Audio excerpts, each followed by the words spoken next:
우리가 살다 보면 꽉 막혀버리는 경우를 만나게 됩니다. 사방이 막히는 경우입니다. 도대체 실마리를 못 찾고 어디서부터 손을 댈지, 어떻게 새로 시작할지 모를 때가 있습니다.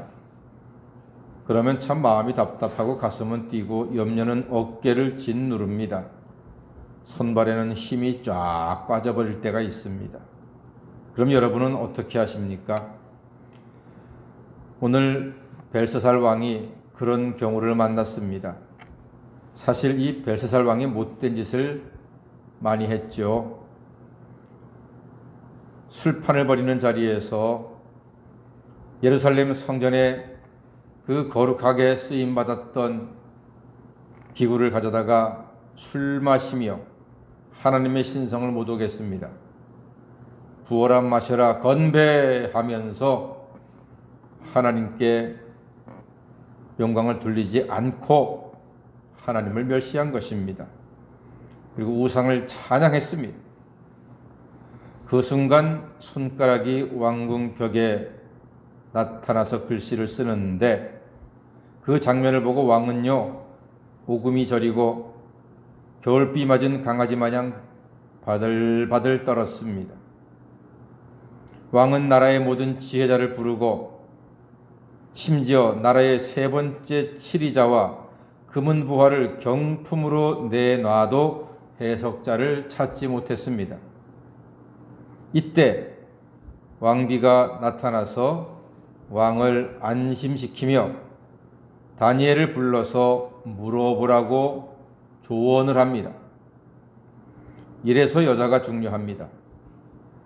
남자들은 위기를 만나면요 사실 판단력이 예리하거나 그렇게 지혜롭지 못하는 것 같아요. 오히려 여자분들이 더 침착하고 여자분들이 더 책임감 있게 일들을 하는 경우를 종종 봅니다. 오늘도 마찬가지예요. 벨사살은 그냥 사지가 벌벌 떨고 있는데 왕비가 딱 나타나서 왕이시여 다니엘이 있습니다. 이스라엘에서 포로 잡아온 다니엘에게 물어보세요 하고 방향 해결책을 제시합니다. 아마도 왕비는 성경에는 나와 있지 않지만 다니엘을 통해서 하나님의 이야기를 듣고 아마도 마음에 믿음이 있는 감추어진 성도일 가능성이 많습니다. 하나님의 사람은 결국 드러나게 됩니다. 낭중지추라고 하지요. 주머니 속의 송곳은 결국 밖으로 튀어나오게 됩니다. 감출 수가 없는 거예요. 가려진 불빛도 결국은 밖으로 새어나옵니다. 우리 사람들의 사랑의 마음도 얼굴에서 감출 수가 없다고 하지요. 다 아는 겁니다. 이처럼 성도는 늘 성령 충만하여 지식과 총명으로 준비되어 살면 하나님의 때에 드러나서 빛을 발하게 됩니다. 벨사살 왕은 다니엘을 불러서 벽의 글씨를 해석하라고 명합니다. 그리고 말하죠. 금사슬을 목에 걸어줄 것이다. 내가 너를 나라의 세 번째 통치자로 삼겠다. 엄청난 약속을 해줍니다. 세상의 문제를 풀어가는 사람은요, 세상의 지혜자가 아니라 성령 충만한 하나님의 사람인 줄로 믿습니다. 우리나라가 8.15 해방 직후에는 세계에서 가장 못 사는 나라였습니다. 거의 꼴찌나 다름없을 정도로 그렇게 가난한 나라였습니다. 그런데 지금은 세계에서 10번째 안에 드는 강한 나라, 존경받는 나라, 잘 사는 나라가 되었습니다. 기적이죠, 기적. 그 기적을 말할 때 우리 대한민국에서는 빠지지 않는 게 하나가 있습니다.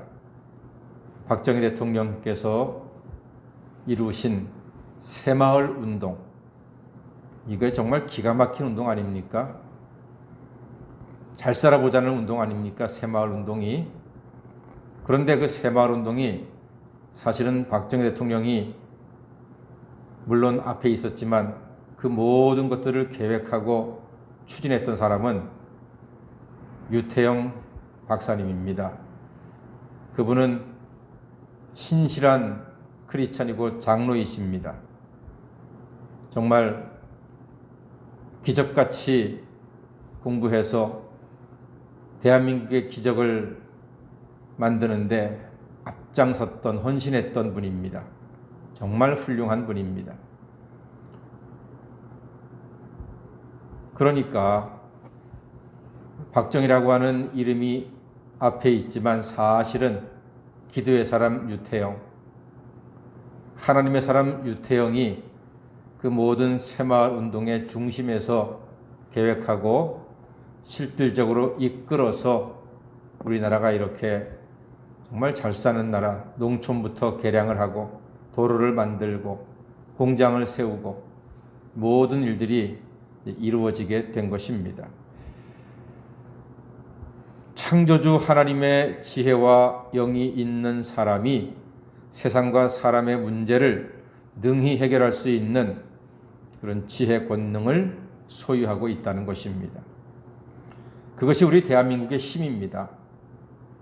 우리 대한민국의 힘은 강력한 대통령이 아니라 보이지 않는 곳에서 새벽마다 기도하고 하나님 말씀을 듣고 묵상하고 나라 위에 기도하고 맡겨진 자리에서 묵묵히 성실히 소임을 다하는 기도의 사람들, 예배의 사람들, 하나님의 사람들 덕분에 우리나라가 더욱 앞으로도 소망이 있고 세상에서 으뜸가는 하나님의 축복을 나누어주는 복된 나라가 될 줄로 믿습니다.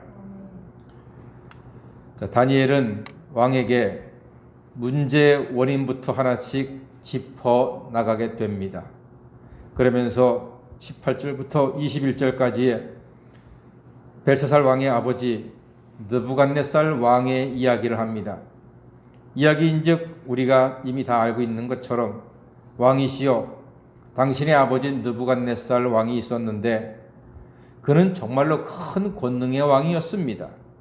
그런데 그는 자기의 뜻대로 임의대로 모든 것을 하다가 그만 교만해 버렸습니다. 그랬습니다. 그게 20절 앞에 보니까 그가 마음이 높아지며 뜻이 완악하여 교만을 행함으로 그랬습니다. 아버지 왕이 교만해졌다가 하나님께서 징계를 내리셔서 쫓겨나서 짐승처럼 살고 소처럼 풀을 먹고 살았던 것 당신 알지 않습니까? 당신 보지 않았습니까? 당신 그때 괴로워하지 않았습니까? 그리고 나서 당신의 부왕이 뭐라고 했습니까? 그 고통을 당하고 나니까 이 세상을 통치하는 이는 사람이 아니라 하나님인 것을 깨달았다고 당신의 아버지가 분명히 말하지 않았습니까? 당신도 듣지 않았습니까? 라고 말합니다. 그러면서 하는 이야기가 22절 다 같이 보겠습니다. 벨사살 왕에게 뭐라고 합니까? 시작. 벨사살이여 왕은 그의 아들이 되어서 이것을 다 알고도 아직도 마음을 낮추지 아니하고 그랬습니다. 당신 아버지가 그렇게 교만해가지고서 징계받는 걸 보고서도 당신은 지금 겸손하지 못하고 여전히 아버지처럼 교만해가지고 이렇게 죄를 짓고 있는 것입니다. 하면서 자기를 하나님보다 높이며 신성모독으로 하나님께 영광을 돌리지 아니하였다라고 하나님의 뜻을 대언하고 있습니다. 결국 다니엘이 오늘 하고 싶은 말은 다른 게 아닙니다. 다 같이 항복하면 행복하고 회개하면 회복된다. 할렐루야. 여러분 하나님께 항복하잖아요. 그게 행복의 길이에요. 하나님께 회개하잖아요. 그게 회복의 길이에요. 세상은 하나님이 통치하십니다. 코로나19는 우리가 알지 못하는 하나님의 뜻이 담겨져 있습니다.